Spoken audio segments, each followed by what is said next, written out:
Halo, Assalamualaikum warahmatullahi wabarakatuh. Jumpa lagi dengan saya Afif Al-Ashfaqani eh, untuk pembelajaran dalam mikroekonomi ya. Oke, sebelum kita mulai, marilah kita baca Bismillah dulu dan doa belajar. Dan buat kalian yang belum subscribe, silahkan subscribe, like, komen, dan share untuk support terus channel ini. Oke. Nah, pada pertemuan kali ini kita akan membahas tentang surplus konsumen, surplus produsen, dan efisiensi pasar. Oke, sebagai kelanjutan dari materi sebelumnya. Oke, masih ingat kan prinsip ekonomi kelima yang sudah saya bahas, yaitu perdagangan menguntungkan semua pihak, baik dari sisi penjual maupun pembeli. Dan prinsip keenam khususnya, pasar adalah sarana yang paling baik untuk mengalokasikan sumber dayanya. Oke, ini sudah saya bahas di video saya dalam video 10 prinsip dasar ekonomi. Nah, kalau bab sebelumnya atau pertemuan sebelumnya kita sudah membahas tentang keseimbangan pasar. Ya, dan tercapainya harga keseimbangan akibat pertemuan antara produsen dan konsumen, gitu ya.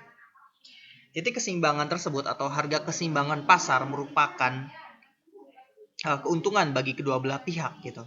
Dari sisi konsumen untung karena harga pasar merupakan biaya yang dibayarkan oleh konsumen dan ternyata diperbandingkan dengan jumlah manfaatnya, tambahan manfaatnya itu lebih besar gitu dari sisi konsumen.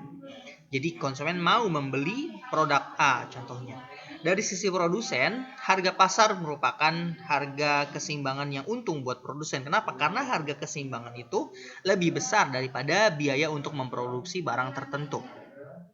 Nah, pada bab ini kita akan lebih belajar lebih dalam melihat keuntungan tersebut gitu ya dengan sebuah framework atau apa ya alat analisis, yaitu alat analisis surplus konsumen dan surplus produsen.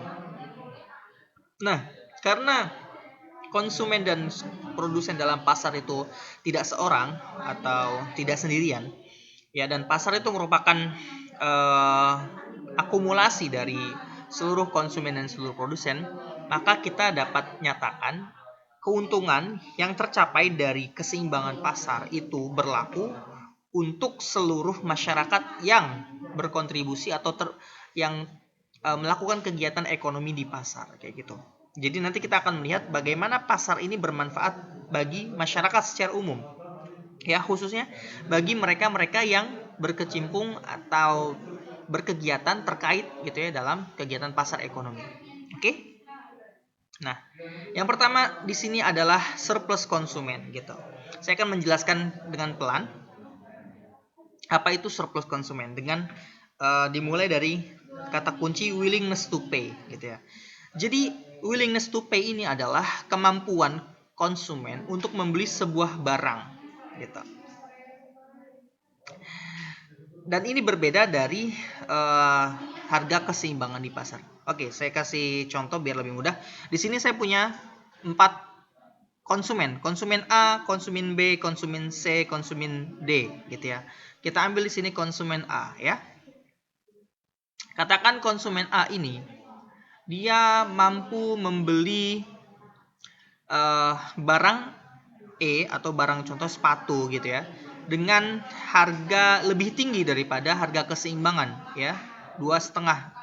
Harga keseimbangan di sini adalah 2,5. Tapi ternyata untuk konsumen A dia mampu membeli atau mau membeli sepatu itu dengan harga 4,5 gitu. Di sini 4,5. Nah, maka konsumen A ini memiliki surplus atau kelebihan ya, dan kita nyatakan itu sebagai keuntungan dari konsumen gitu ya. Berapa keuntungannya? Ya, tadinya dia pengen beli sepatu itu dengan harga 4,5 ya. Tapi karena dia menemukan harga di pasar bahwa sepatu itu harganya hanya 2,5 gitu ya, maka dia dapat keuntungan berapa? 2. Ya, kita nyatakan di sini konsumen A memiliki surplus sebesar 2. Oke, contoh kedua. Di sini adalah konsumen D gitu. Nah, konsumen D ini berbeda dari konsumen A. Dia mampu sebenarnya membeli sepatu itu dengan harga 3. Di sini konsumen D dengan harga 3. Ya, willingness to pay dari konsumen D itu adalah sebesar 3. Tapi ternyata di pasar keseimbangan harga sepatu itu tidak sampai 3, hanya 2,5 gitu ya. Maka di sini terdapat surplus bagi si konsumen D atau keuntungan, ya. Tadinya dia pengen beli dengan harga 3, tapi ternyata di pasar harganya cuma 2,5. Nah, berarti dia dapat keuntungan berapa? Dapat keuntungan setengah atau 0,5 gitu. Nah, jika masing-masing konsumen ini kita tambahkan, konsumen A, konsumen B, konsumen C, dan konsumen D, surplusnya kita tambahkan, maka kita akan mendapatkan surplus konsumen secara keseluruhan. Ya, di sini contohnya konsumen A mendapatkan surplus 2, konsumen B mendapatkan surplus konsumen 1,5. Dari mana? Dari 4 dikurang 2,5 ini ya. Harga dia mampu membayar 4, tapi ternyata di pasar cuma bayar 2,5. Berarti dia surplus 1,5. Konsumen C sebesar 1 surplusnya, dan konsumen D sebesar 0,5. Kalau misalkan kita tambahkan semua 2 tambah 1,5 tambah 1 tambah 0,5 itu menjadi 5. Ya, berarti seluruh konsumen yang ada di pasar ini menikmati surplus sebesar 5. Oke, saya ulangin. Seluruh konsumen dari konsumen A, B, C, dan D ini menikmati surplus atau keuntungan sebesar 5. Ya. Oke, ini adalah konsep dasar dari surplus konsumen. Kayak seperti itu. Sedangkan apa yang terjadi jika ternyata harga pasar itu menurun? Ya. Ketika harga pasar itu menurun, maka surplus konsumen akan bertambah. Contoh di sini, tadi kan sebelumnya 5 ya. Surplus konsumen total itu 5 ya ini. Nah, ketika harganya turun dari titik E menjadi titik F, contohnya dari 2,5 menjadi 2. Maka masing-masing konsumen mendapatkan tambahan sebesar 0,5 surplus. Konsumen A mendapatkan tambahan 0,5, konsumen B mendapatkan tambahan 0,5, dan konsumen C mendapatkan tambahan 0,5, serta konsumen D mendapatkan tambahan 0,5.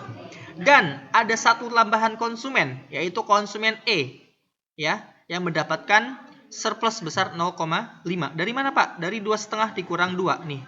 Ya, dari 2,5 ya dikurang 2. Harga keseimbangannya kan 2. Sedangkan konsumen E mampu membayar 2,5. Jadi masing-masing mendapatkan tambahan surplus konsumen, dan ada tambahan surplus konsumen baru dari konsumen E, kayak gitu. Jadi ketika terjadi penurunan harga, maka konsumen surplus atau surplus konsumen secara keseluruhan akan bertambah. Ya, di sini bertambah. Coba lihat 2,5 tambah 2 tambah 1,5 tambah 1 tambah 0,5. Ini masing-masing ya, ini A, B, C, dan D, dan E. Ini totalnya 7,5. Seperti itu. Ya. Jadi ketika terjadi penurunan harga akan meningkatkan surplus konsumen. Seperti itu.